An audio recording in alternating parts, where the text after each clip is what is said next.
Heart failure occurs when the heart's pumping becomes impaired, resulting in inability to meet the body's oxygen demands.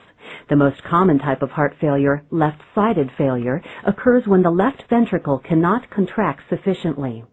Afterload is the amount of resistance the ventricle pumps against. In order to pump effectively, the ventricle must generate sufficient pressure to overcome this resistance.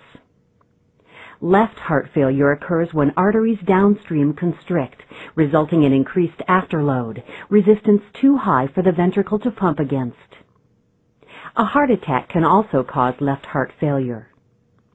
In a failing heart, blood accumulates in the left ventricle, causing pressure. This pressure, called preload, causes the ventricle to expand. Increased preload worsens the ventricle's ability to pump. Accumulating blood stretches the cardiac muscle fibers, pulling myosin and actin filaments farther apart. When overstretched, myosin molecules cannot connect with actin. The myosin-actin cross bridges cannot swivel. The inability of the cross bridges to swivel makes contraction weaker, reducing the likelihood that sufficient blood will be pumped. The progression of heart failure continues as blood accumulates. Built-up blood in the left ventricle causes a backup of blood throughout the pulmonary circuit, leading to pulmonary congestion.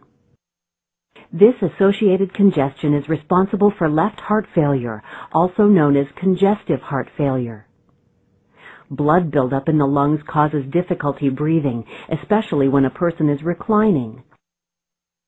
Pulmonary congestion also reduces the ability to oxygenate the blood, worsening systemic hypoxia. The progressive nature of congestive heart failure, if untreated, ultimately causes death.